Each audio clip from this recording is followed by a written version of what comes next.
Assalamu alaikum wa rahmatullahi wa barakatuh. Welcome to Unity FM 93.5. You're listening to Shalina, Litt, and we're discussing our usual topic of raising children.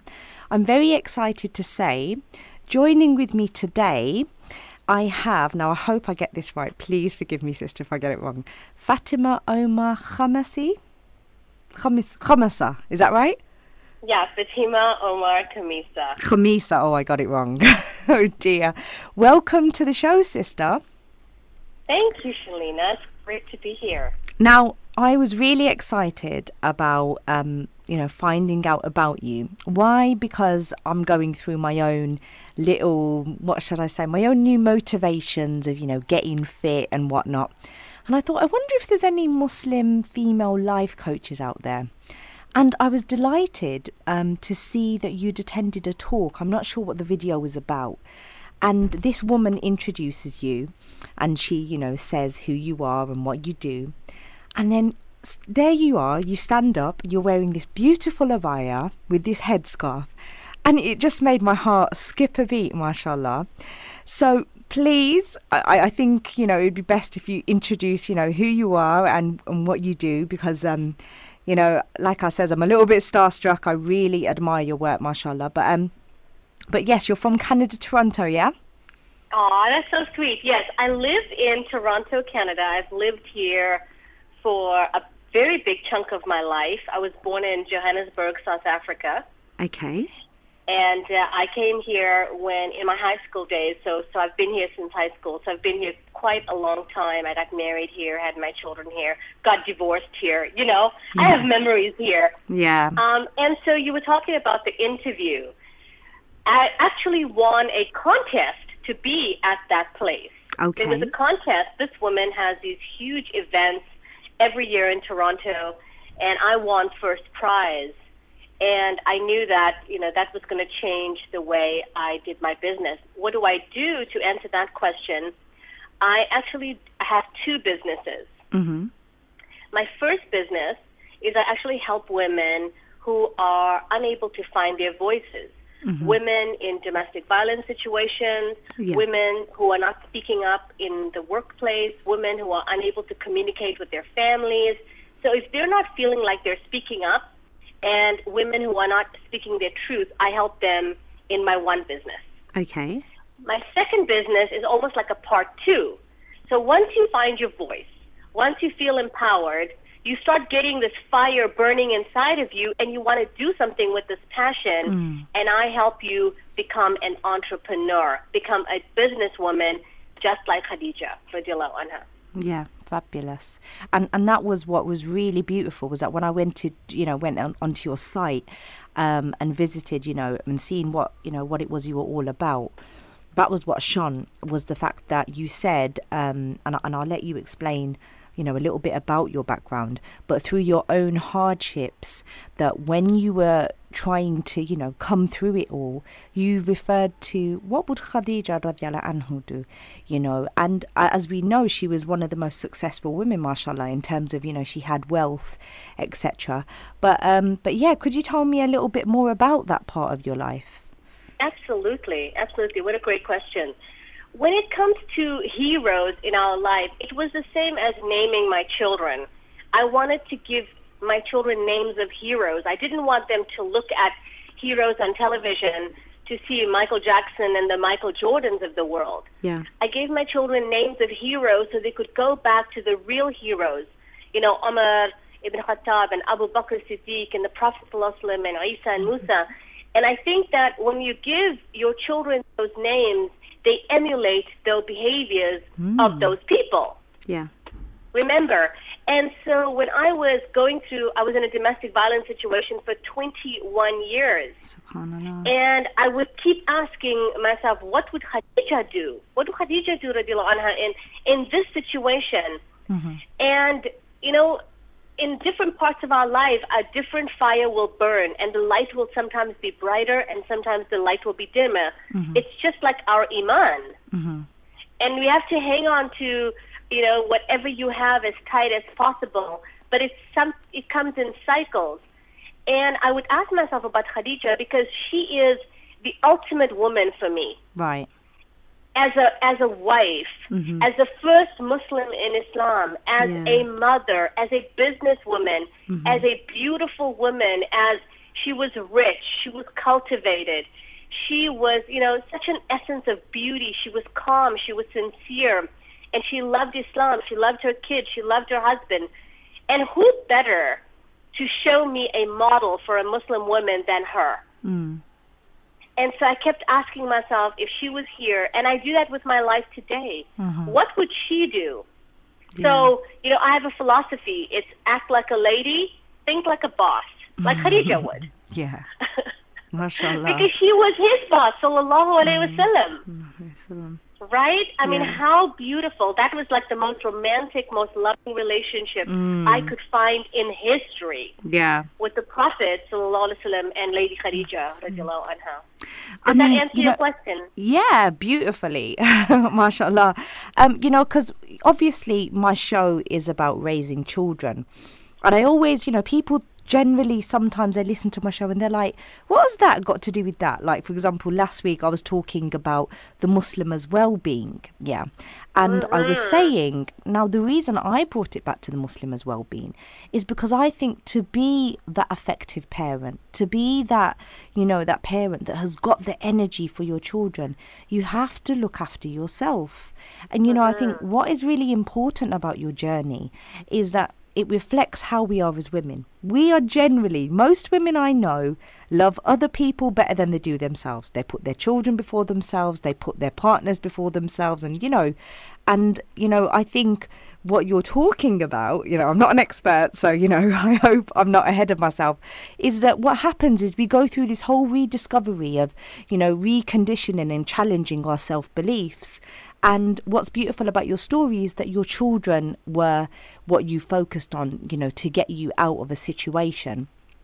And not only, through that, you discovered and you focused your energies on having a role model. And often in those situations, domestic violence, etc., a woman is very isolated. Let's face it, the people around her are usually the ones that keep her in that situation.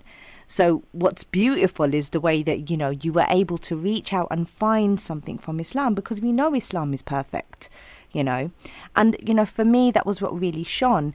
And what I'm trying to reaffirm about why I've brought you onto the show and why I think it's really important is because in order for us to raise our children effectively, we have to know ourselves as well. Well, I think that's what I'm reaffirming is that, why I've brought you onto the show, because what you do, like you says, is you work with women and you help them rediscover and challenge their self-beliefs and bring them to that point. And obviously, only until we're at that point can we start looking at our children and knowing what's best for them. I think when you're going through depression and, and all of them things, you haven't necessarily got the energy for your children. So, I can put a little spin on that as well. I think you do bring up a good point. And for me, being in a domestic violence situation was, breaking. My soul was dying. And yet we are able to handle the pressures. Women are incredible creatures who can handle an exorbitant amount of pain. But the turning point for me was one day I saw my daughter in the same situation. Okay.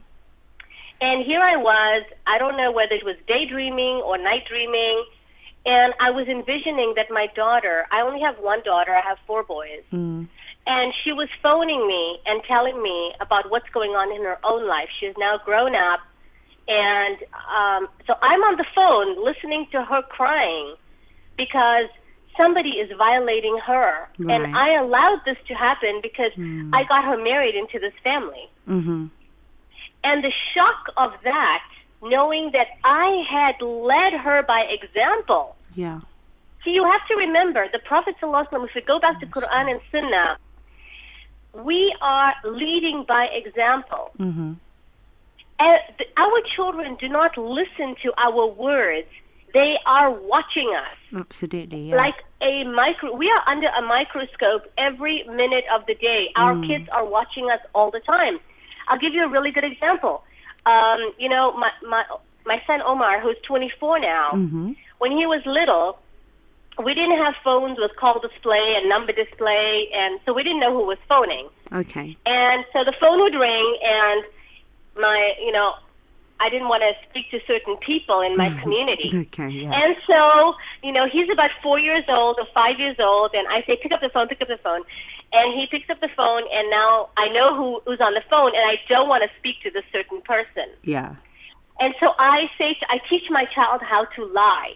I say, honey, just tell her mommy's not here. Mm. And so he says to the lady, my mommy says for me to tell you she's not here. Oh, dear, yeah.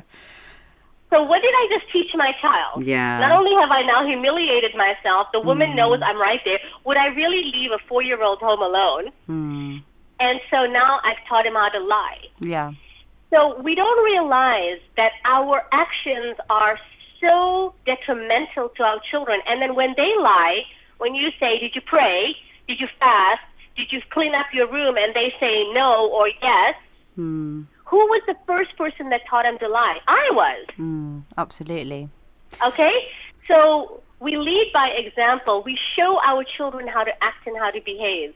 When we stay in domestic violence situations and we do things, or we rip off the store, or we don't give back the change, every single time we are solidifying a behavior in our children. Mm. Now, when you're on a plane and you're sitting on a plane, and I'm sure most people have been on a plane, and they talk about the oxygen, what do they say? Put on your own mask first, don't they? Yeah. They don't say put your children's mask on first. Mm-hmm. Because if you put your children's mask on and you don't have enough time to put yours on, you're going to be dead. Yeah. So the same thing with life. Mm. If I'm exercising and I take the 30 minutes a day to go for a walk and exercise, I'm showing my children how to exercise. Mm. If I eat healthy foods and I walk and I help my neighbor shovel the driveway or get my neighbor's groceries, or I'm kind, I'm showing my children how to behave. In fact, you don't have to tell your children to pray. I never tell my children how to pray in my home. Do you know that? Okay. I never do. Mm. All I do is I start making wudu. I put the masala out, and I say to my children, I'd love to join you. MashaAllah. Well, I think it's interesting what you're saying, because number one, obviously we know the famous ayah Allah says in the Quran, protect yourself and your families, so we know there that we have to protect ourselves first. And, what also I wanted to bring in is the fact that you've been a homeschooling parent. And, the fact that what you've just said is something that I do often say to homeschooling parents. And that is that just them being within your presence is a homeschooling experience. And we don't, stop and relate to that. So, could you talk a little bit about that? Because I know that you do mention, and you're very proud of the fact that you was a homeschooling parent, and it is difficult, isn't it? That initial, oh my gosh, what am I doing? So yeah, could you tell me a little bit about that? Yeah, I think that we all go through this doubt, right? Am I good enough to teach my child? Yeah. Do I have all this stuff? And people often ask, oh my God, are you a qualified teacher? And I really think the answer would be, were you good enough to teach your child from 0 to 6? Right, yeah. And so if you were good enough back then, why aren't you good enough now? Mm-hmm. And then people will say, well, what about math and science and chemistry and stuff like that? And it's like, well, when it comes down to that, we'll cross that bridge when we get there. Yeah, exactly. And, so did you homeschool them, through primary, through the secondary? I don't know if you know what I mean. I know. Yeah, it's very similar. Primary, secondary is just here, primary and high school. So, okay, yeah. Well, my first two, Omar and Tarek, who are now 24 and 21, they went through the public school system. Okay. And then Mustafa, who was born in 97, I had now being in a different circle. I was around homeschoolers. I saw people doing it. There's the associations and homeschooling programs here in Canada are like 30 years old. So I'm not a pioneer. I'm not doing anything new here. Okay. And then, I was really upset about how the school was treating, and I'd be in the school helping out. Yeah. And I started really asking the question, like, is if I am responsible in the eyes of Allah as a mother, is this the best I can do for his education? And the answer kept saying no. I mean, I'm just basically dumping him at the public school and running away. I mean, you know, everybody in September in the Northern Hemisphere is so excited because it's like, yay, school is starting, we can just dump them off. Yeah. And in June, everyone's upset because they've got all these kids lingering around them. And so I wanted to change the way I felt about having my children around me. And then I really, because my journey back to Islam came around that same time. Okay. You know, I was very rebellious towards my deen. Yeah. And so many other things happened in my life. And I just couldn't find out, you know, let me call myself, I used to be spiritually bankrupt.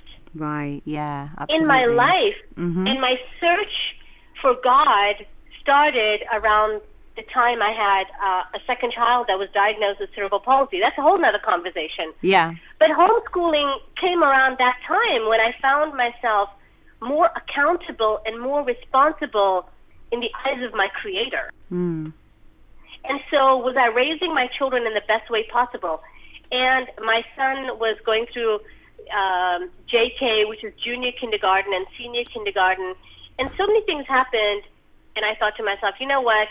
This is just not working out for me. And the teacher kept putting pressure on him, like he wasn't reading at the age of 5, and all the other kids were reading, and every day she would say, well, Mustafa is not reading, and he would cry.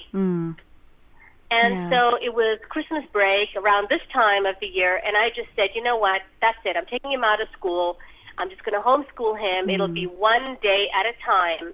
And there are so many variables that affect, you know, why we choose to homeschool. But the one that I really emphasize is that, you know, is really just getting to know your child. I think that whole you know, like, oh my God, it's June, I'm going to have my children for 6 weeks. Like, you know, in those 6 weeks, you know, as a parent, you get to know your child.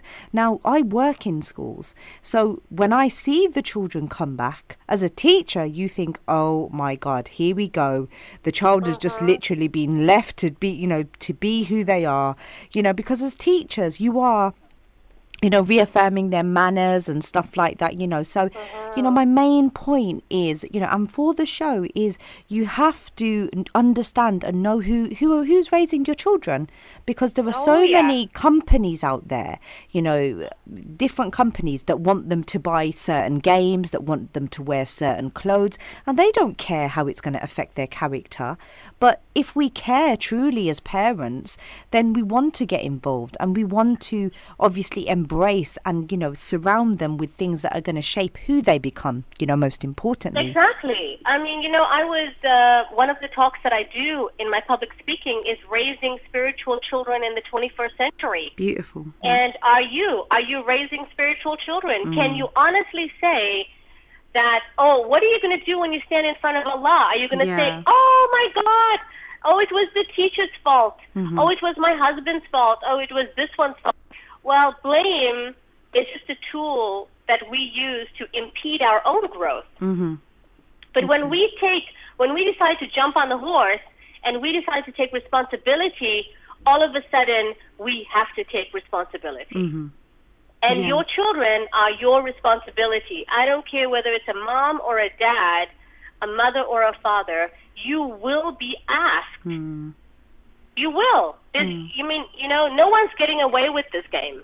And I think we have to be real as parents. You know, I mean, what I did a show on the fact that, you know, children now are, you know, surrounded or dealing with the fact that they have different identities. You know, in England, you know, they're British, they're Muslim, and then they have their background, whether they're Pakistani, Bengali, whatever.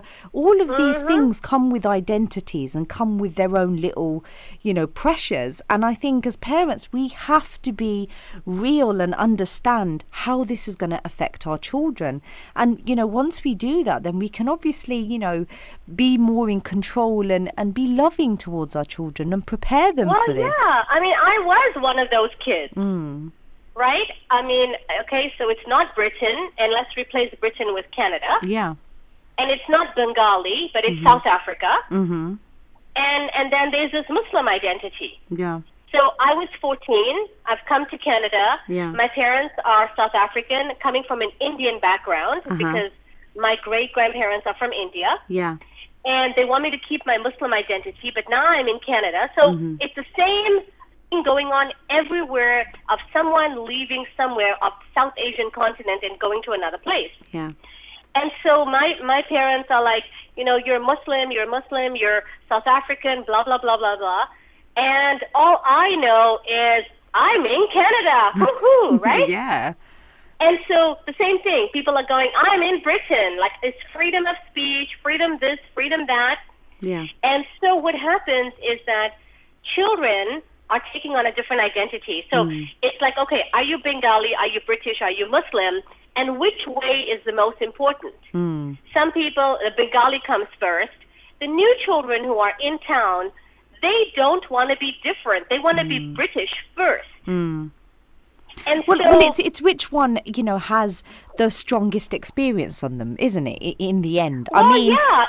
And how do you bridge that gap between parents and children? There's only one way. And you know what that is? Communication. yeah. But I think as parents, like you said earlier in the show, is once we learn how to digest Islam, and I'm talking Quran and Sunnah, make it a way of life. Yes. You know, the way that you know, looked at Khadija radiallahu anhu, you know, we should let, for example, our boys look at the best of role models, Prophet Muhammad sallallahu alaihi wasallam, you know, what would he do? What would he say? How would he, you know, etc. Sallallahu alaihi wasallam, you know. So, you know, basically, I really think that, you know, it's a really important point. Well, here's the important point between culture and religion. Yeah. The reason as a child, I really hated Islam, you know, astaghfirullah, I have to tell you, I hated Islam because Islam was all culture. And I was so incredibly confused. And I ran away from my deen because it was such a mess. Fast forward all these years, when I started studying Islam, I realized it is the most pure, unadulterated form of life. So this is what I found. Yeah. Culture kept me stuck in a domestic violence situation. Yeah. Islam saved me. Islam freed me. Yeah. It was the most liberating experience, and it continues to be. And this is how I define it in my own life as a mother raising five Canadian Muslims. Yeah. And I'm not going to say 5 Muslim Canadians because some of them look at themselves as Muslim Canadians, others look at themselves as Canadian Muslims. Yeah. So, and South Africa and India are not even in our, you know, where South Africa and India play a role, this is how I do it. The most simplest way as a mom. I keep the music. Some people say music is haram. You know what? That's another conversation. Keep your music. Keep your spices. Yeah. Keep your ginger and garlic. And keep your food and keep your dress. I think when it comes down to it, but when it comes down to your values, your values and your belief systems are all Islam. Yeah. But I'm saying that sometimes it can become so complicated, you know.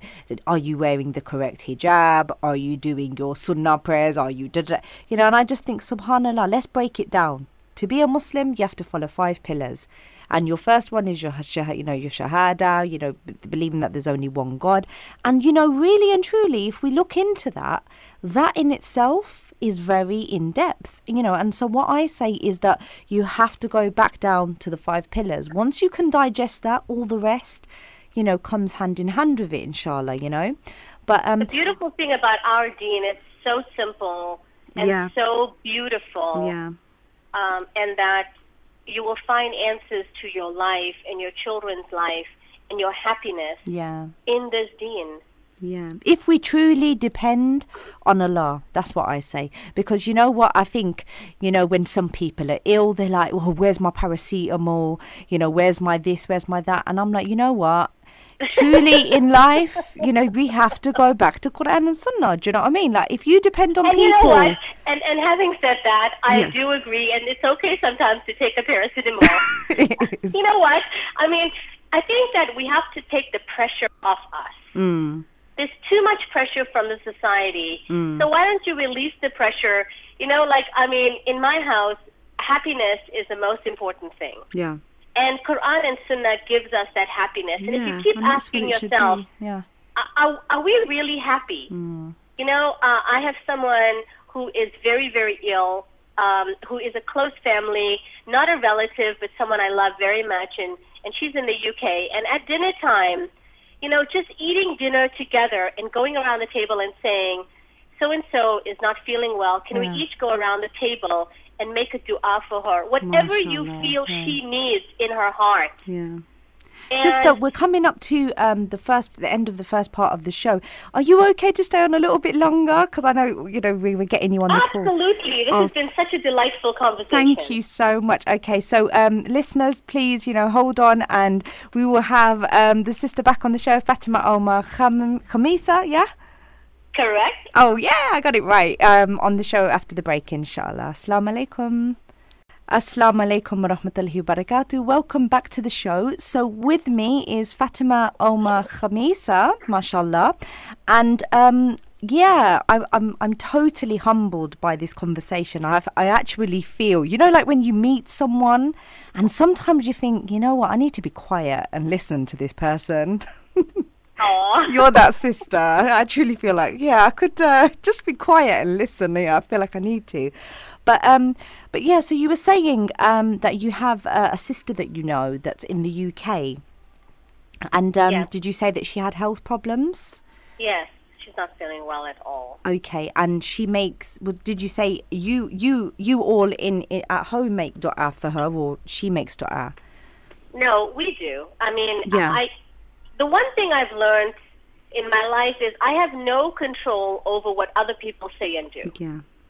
You know, this is a very, very powerful lesson. I learned this lesson a long, long time ago. Mm-hmm. And I think a lot of us who feel like victims, we feel like we can change other people, what they say, what they do, how they react to us and respond to us. Yeah. And the power lies within us. When you come back to yourself and you say, I have control over me, myself, and I. Yeah.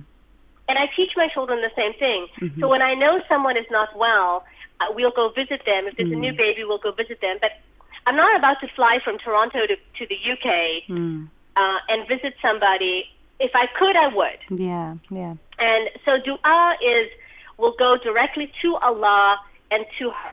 Yeah. And because how beautiful. Yeah, thing. You have to pause and just look at that. You know, this religion is perfect because where you're not able, Allah has given you the greatest capability and still that you can do something. You know, what is more powerful than a prayer, a sincere prayer from my heart to Allah and then to your heart, or from Allah to my loved ones who have passed on and made their transition. Absolutely. What is more beautiful than that?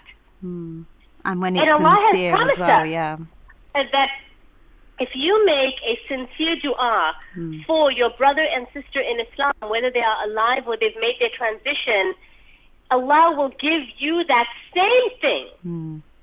I mean, tell me, if that's not the best return on investment, what is?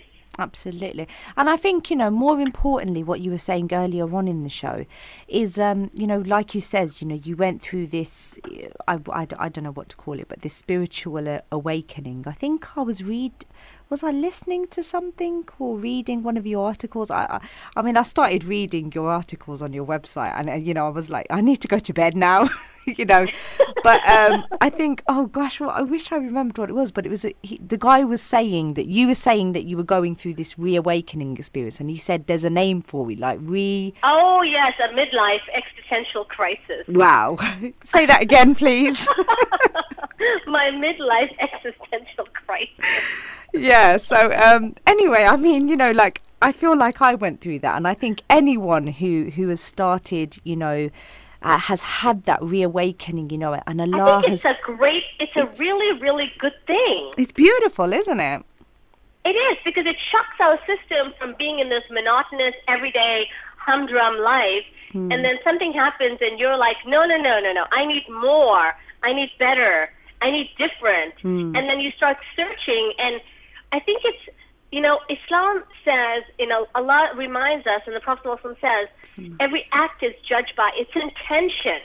Mm-hmm. And what is your intention? Maybe you want to find God. Yeah. Maybe you've just been moving around this life. Maybe you want to find you. Mm. Maybe you want to find... I just finished the Reviving the Islamic Spirit conference here in Toronto, where we had 25,000 people attend live, flying in from all countries, and 100,000 listening on the live stream. MashaAllah, sounds really good. And all the scholars say the same thing. Mm.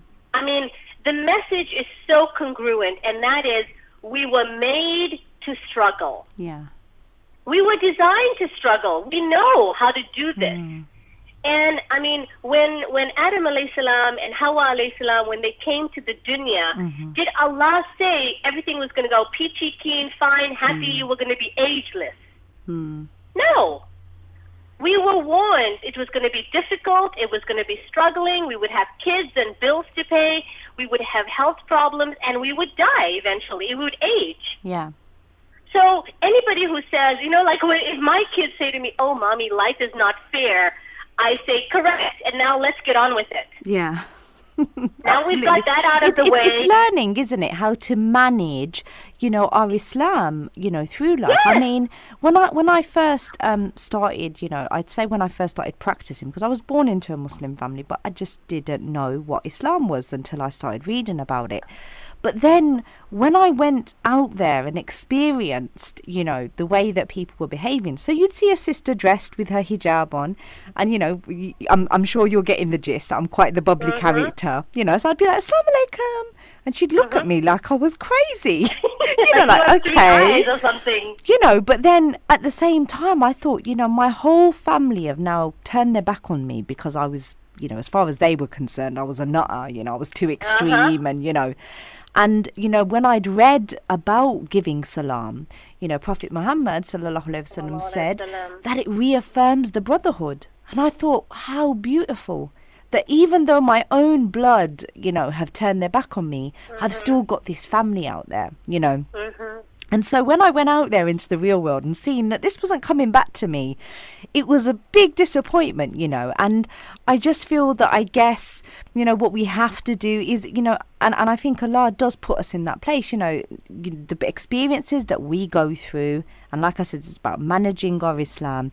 The beautiful thing is when you start using your experiences to not only help yourself and understand, but help others, which is absolutely, beautiful. Shalina. There is nothing higher in this dunya than service. Yeah. Service. We are basically servant leaders. Yeah. We lead by example to be servants to one another, and then the way we serve each other is the way we serve God. That's all it comes down to. And I really have a philosophy, and it's called KISS, K-I-S-S. Okay. Keep it simple, sweetie. Just keep it simple, right? Yeah. When it comes to your kids, when it comes to your life, when it comes to your well-being, when it comes to your Islam. Yeah. And I don't think it's managing time or managing your deen or managing Islam. It's just managing yourself. Every day is a struggle. Mm-hmm. And if you fall down, just get up and go again. Yeah. Remember that if you make istighfar, and if you are completely and, sincerely sorry for the mistakes that you've made yesterday and the day before and the day before, come to this moment and just say, I am so sorry. I won't go back there again, and I will strive to be better. Allah loves that. Yeah. And then if you fall again, and if you make a mistake unintentionally, I have this analogy. Just take your little spit and wipe your knee and keep on going. Yeah. The winner is not the one that comes out at first in the race. The winner is the one that just keeps on getting up and keeps on going and keeps on going. That's all Allah wants. Absolutely. Now, before you disappear, I'm squeezing every drop I can out of you, sister. No problem. Squeeze it. So, you have a son with cerebral palsy, mashallah, because, I know that having a child with special needs is, a challenge in itself. But I just want to talk about that experience. Now, I have a son with special needs, and what I'm starting in the UK right now is a concept that I understand is not really happening anywhere, even on an international scale. But it's called special madrasas. And what it is that it's a madrasa that caters to the need of special needs children. So now children with autism or dyspraxia, etc. So the sessions are shorter and, they're smaller groups.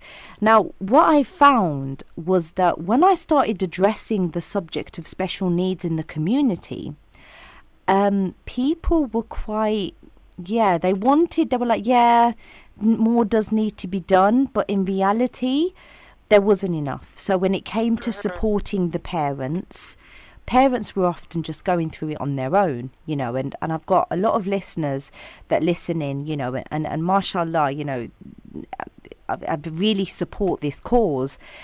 So I just wondered, if you could talk a little bit about, number one, your experience, of going through that as a mother, and how you coped with that, and how have the community been, around you about special needs?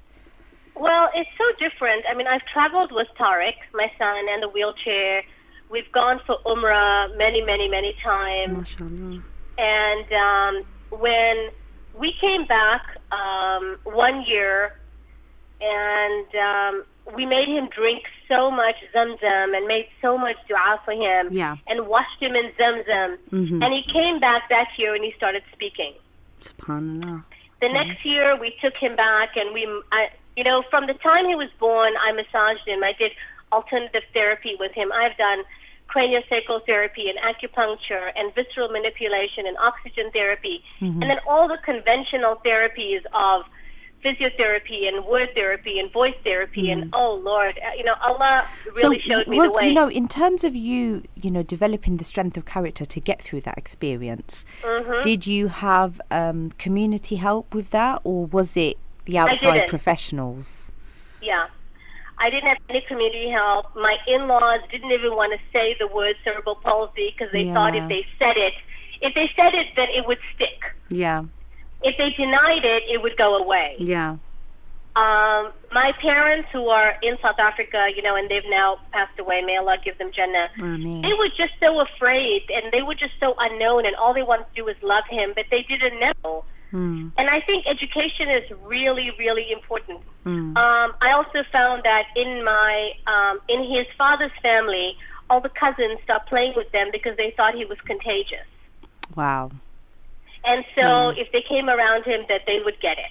Yeah, and this is what I found, is it's just about raising the awareness, of around. I mean, people often don't know how to deal with special needs children, or they don't understand it. And I think, just like we have inclusion in schools, I don't know if you're familiar with inclusion. Yeah, we have that. Okay, right. We practice that in England. Just like we have inclusion in schools, which I think is great because to a certain degree it prepares the children around the child who has the special needs. Well, I think it's very helpful because we do what the models around us do. Yeah. And so if we have all these special needs kids only in special needs schools, how will they be able to model able-bodied, able people? They won't. How will they know how to have a conversation? Yeah. They won't. So I think it's the in and out system that works really well. They're in a special needs class in a normal school, and then they go from one class to another in a special needs class and then a normal class, a special needs class and a normal class. So they've got the best of both worlds. And that's what my son went through. He went through the whole schooling system. And now he's 21. He's an avid reader. He's, communicates really well. He's learning to speak. He's completely toilet trained, unlike his peers, because I'm a really tough mom, and I expect a lot of things from him. But then what I found is that, as a community, as an ummah, for example, you know, that children with special needs are going to want to get married. Some of them are going to want to access further education. But what I've found is that there is no network or no easy way of them accessing it. Like, you know, that's what I'm going through at the moment, and that's the organisation that I'm trying to, you know, to set up at the moment. And, you know, alhamdulillah, you know, people that maybe have got, you know, family with children who have got special needs are the ones that are kind of jumping on board and saying, do you know what, this is a great idea, and if only X, Y, I think Z. it's an awesome idea. And I actually spoke at an organization like this. You might want to check them out online. They're called Smile, SMILE. Uh-huh. And they're an organization here in Canada. Yeah. And they deal with special needs kids, and it's a Muslim organization. Wow, mashallah. It might be a model. Yes, I did speak at that organization and about raising a child with special needs and all the difficulties. So you might want to check their model out. Yeah, please. I so have to book an appointment with you. You are officially my life coach now, Fatima. You do know this, don't you? Oh, my Lord. Alhamdulillah, you know, I feel so blessed in my young life that Allah subhanahu wa ta'ala showed me what my mission and my purpose is. Yeah. And how many women I'm helping through my coaching, and I really honor the life that I have. So it is such an incredible joy. And subhanallah, you know, if anyone's got any time, I really suggest that, you know, you go onto the site. You know, like I said, I have to reaffirm the whole purpose and what this connection is with raising children is, you know, about us setting examples. So if there's anyone listening, I want to give the listeners all a gift from me. Okay. And I would love to give everybody, because I have global clients all over the world. MashaAllah. And fabulous. I would like to give everybody a free complimentary discovery strategy session. It'll be about 30 to 40 minutes. It'll happen on Skype. Okay. And all they have to do is send me an email. Which is? They can send it to spiritualbizmom. At gmail.com. I'll spell it. SPI. Yep. RI. PUAL. Yeah. Biz. BIZ. MOM. Spiritual Biz Mom. No spaces, dashes, or dots. Spiritualbizmom at gmail.com. And in the subject line, just put Unity FM free session. And we'll get it all hooked up and set up on Skype. And I will communicate with them directly. And then they have a chance to speak with me one-on-one, which is normally costs over $100 for that. Okay. We don't usually discuss dollars or, you know, I don't know. Come on, Fatima, you used to be a radio presenter. You're going to get me in trouble now. I'm going to get a smack on the hand for that, you know that? Oh, you poor thing. No, not usually, not. You're too good. Oh, dear. But, okay, so, you know, we're coming up to the end of the show, and subhanAllah, Allah knows sincerely in my heart, you know, I'm really glad to have come across you and, you know, to have had this conversation with you. If there are any listeners out there who, you know, have been inspired by this and do want to get in touch with you, you know, what is it, let's be clear, what is it that you can do for them? And yes, if you can reaffirm any other ways that they can get in touch with you, maybe your websites, go for it. I can give them that. Yep. I can help them to raise their self-esteem, to get confidence. I can help them to launch their businesses. I can help them use social media as a strategy and a tool to market their business. You already have a few books out, don't you? I do. I have 3 books out. My 4th one is just coming out. Okay. And on Amazon.com, if you Google my name, you will find my 3 books. But my 2 websites to go and see, to get, you know, free videos, free articles, is the first one is GodandEnergy.com. GODANDENERGY.com.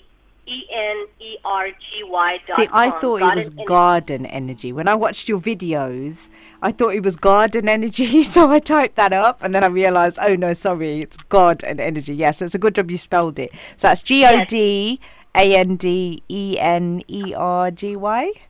Correct, GodandEnergy.com. Okay. The other website, if you're interested in business, social media strategy, launching yourself, would be spiritualbizmom.com. Okie dokie. Excellent. Right then. So, any last words for our listeners? Remember, I said we do have majority, Muslim listeners, male and female. So any messages that you want to end on? I do have some last thoughts. Yeah. First of all, I want to say, Shalina, you are the bomb. You're amazing.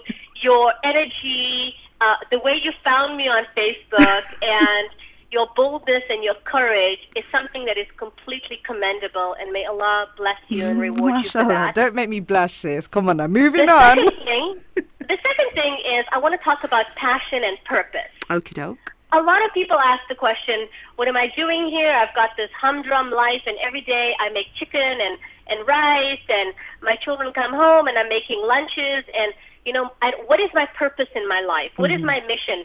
And the men are saying they get up and they go to work and they come back and they shovel the driveway and blah, blah, blah. Mm-hmm. And what I want you to think about is exactly what you are doing in your life right now is your purpose. Mm. It is exactly who you are meant to be at this time in your life. Mm. Tomorrow is going to be different in 10 years. 10 years ago, you were not doing what you're doing right now. So go in your day, every day, knowing that every time you have your intention to do something that'll please Allah, whether it's cooking a food, baking a pie, picking up a phone, bathing your children, when your intention is congruent, that action will be on the right side of your scale. Mm. So please don't waste the time complaining about your life because you want the reward in the dunya and the akhirah, don't you? Exactly. And I think that's what we forget so much. The fact that, your intentions, your actions, they're two separate things that make up a deed. And the beauty of it is if you make the intention and you don't accomplish the action, you still get the reward. Alhamdulillah. What a beautiful deen. Yes. What a beautiful deen. I want to thank you for having me on your show. It has been such a delight for me, and you have been just incredibly brilliant. Excellent. Well, you're going to have to come back maybe, inshallah, once your book is out and talk to us about the book. Because, from what I've seen, I have to talk about your little articles that you've put on your website. I think it's your personal website. Was it the... because you've got the God and Energy website, and then you've got the Fatima, is it Omar Khamissa? FatimaOmarKhamissa.com. Yeah. It is actually Spiritual Biz Moms. That's one and the same. Okay, right. And the book is very exciting, and I'll tell you, the book is really a piece of me. Mm-hmm. And when the book does come out, the book is called Secret Strength, Unleash the Unstoppable Woman Within. Excellent. And the book is in two parts. Uh-huh. The first part, I'll have to warn the listeners, if you don't want raw and authentic and real, don't pick up the book. Because the book is very raw, very authentic, very real, and I actually go into details of my pain and my story. Okay.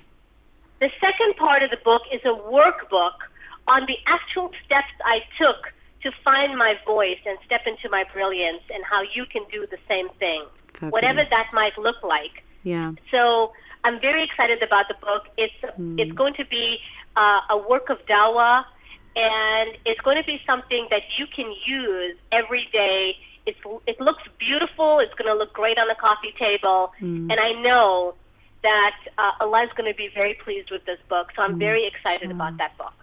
Yeah, and I think, when it comes down to it, I mean, my small experience of being in radio is people do start reaching out to you. And, YouTube, I think, is, a great medium. I know you've got a few videos on there where you go into, I don't know, the givers and the pleasers, etc. And I think it's really important because there are people out there, domestic abuse affects children, it affects men and women, who need to reach out. And sometimes you can't reach out to the people that are around you. So I think it's great that you do what you do. And like I said, you are an inspiration, mashallah. And, may Allah reward you for what you do. I mean, because you know, when I seen what you did, like I says, I have to go back to what I brought up, and that was that when I seen, you know, this white lady talking about this woman, you know, and your successes and your achievements, and there you were, you stood up with your abaya and, you know, your scarf, mashallah, and, you know, I don't know if you've been to Birmingham. Have you been to Birmingham? No, I haven't. In UK, you'll have to come.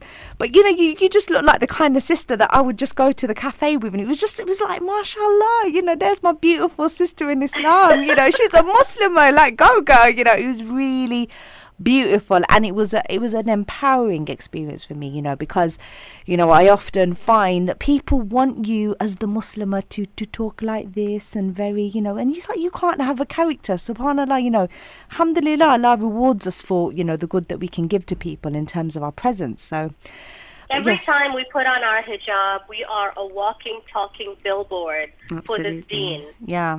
And we must be approachable and friendly and happy. And I love to mess people up that way. Seriously. Yeah. You know, if it's buying groceries at the grocery store and talking to the cashier, I want to leave that person with one thing. Yeah. I want to leave them with this thought. What the heck does she have that I don't? Yeah. Why is she so happy? Yeah. And you know what? It's the kalima. There's nothing more purer than knowing you have the kalima. Exactly. Allah's promise is true. And so why be sad? Exactly. You know, we tell them. I mean, you know, you said it in one, really. At the end of the day, our behaviour, our character should be dawah, you know, because we know that some people embraced Islam just by being around Prophet Muhammad sallallahu alaihi wasallam, you know, and this is the way that we should be. So, you know, but as I said, this is not the last time we're going to talk. I'm sure we're going to have to get you on at some point, inshallah, again. You know, it's been a beautiful experience, and, you know, I really look forward to what you've got to come in the future, inshallah. Wonderful. Thank you, Shalina. It's been a beautiful experience for me.